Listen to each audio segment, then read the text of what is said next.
एक बार क्या हुआ, कौरवाधिपति दुर्योधन ने परम तपस्वी दुर्वासा जी को 4 महीने चतुर्मास अपने यहाँ रख करके पवाया और खूब प्रसन्न कर लिया। दुर्वासा जी ने कहा वरदान मांगो। उनके हृदय में भारी जलन पांडवों के प्रति थी, तो उन्होंने कहा कि महाराज मैं एक वरदान मांगता हूँ कि जैसे हमारे यहाँ अतिथि स्वीकार किया ना आतिथ्य, ऐसे हमारे भैया के आए युधिष्ठिर के आओ, उस समय वो वनवास में थे, और आप तब जाइए जब द्रौपदी बटलोई से स्वयं पाले, क्योंकि सूर्य भगवान की आराधना करके महाराज युधिष्ठिर ने एक बटलोई प्राप्त की थी। उस बटलोई का ये प्रभाव था कि चाहे 10,000 एक साथ पाओ, हर चीज उसी से निकलेगी, बटलोई से ही। चाहे आप 50,000 पाओ, हर चीज, लेकिन जब द्रौपदी पालेंगी तो उसमें फिर कुछ नहीं निकलेगा। तो बोले जब द्रौपदी पाले तब आप जाइए। तो 60,000 शिष्यों के साथ दुर्वासा जी पहुंचे वन में। युधिष्ठिर जी ने जो ही देखा साष्टांग दंडवत किया, और संतों को देखकर कहा जाता है महाराज पधारो, कुछ जलपान भोजन प्रसाद पाओ। तो दुर्वासा जी ने कहा मैं यमुना स्नान करके आ रहा हूँ, अब तैयारी करो। युधिष्ठिर जी भागते हुए कुटिया में गए, द्रौपदी जी से कहा आपने बटलोई में पा लिया? बोले हाँ, वो तो धो के रख दी। मूर्छित हो गए, युधिष्ठिर जी मूर्छित हो गए। अब देखिए इतने महाभागवत हैं, मूर्छित हो गए। द्रौपदी जी ने आकर उनको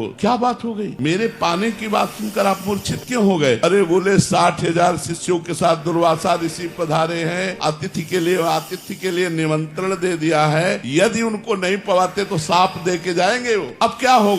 द्रौपदी जी ने कहा तुम्हें सूर्य प्रदत्त बटलोई पर विश्वास है, श्री कृष्ण पर नहीं। ये खास बात पकड़िए। द्रौपदी जी का चीरहरण हो चुका था, उस समय उन्होंने देख लिया था, इसलिए पूर्ण विश्वास श्री कृष्ण पर हो गया था। उन्होंने कहा तुम्हें एक बटलोई पर विश्वास है सूर्य प्रदत्त, लेकिन भगवान श्री कृष्ण पर विश्वास नहीं, आप प्रसन्न रहिए। और कहा हे कृष्ण, देखा सामने से पीताम्बर फहराते हुए आए। कहा द्रौपदी बहुत भूख लगी है। बोले समस्या पे समस्या तो इसी बात की है, 60,000 शिष्यों के साथ दुर्वासा ऋषि आए, हमने बटलोई में पा लिया। भगवान ने कहा बटलोई लाओ, और उससे एक शीत चिपका हुआ निकला साग का, और जे ही मुख में डाला पूरा विश्व तृप्त हो गया। जे ही भगवान ने पाया सबके पेट फूल गए। उन 60,000 शिष्यों दुर्वासा भीमसेन से कहा जाओ लिवा के लाओ। बोले महाराज चलो, पंगत के लिए सब तैयार है। सहदेव जी भी साथ थे। दुर्वासा जी ने कहा भाई हमारे शिष्यों ने भी महाराज जी और आज्ञा पालन करने के लिए तत्पर हूँ,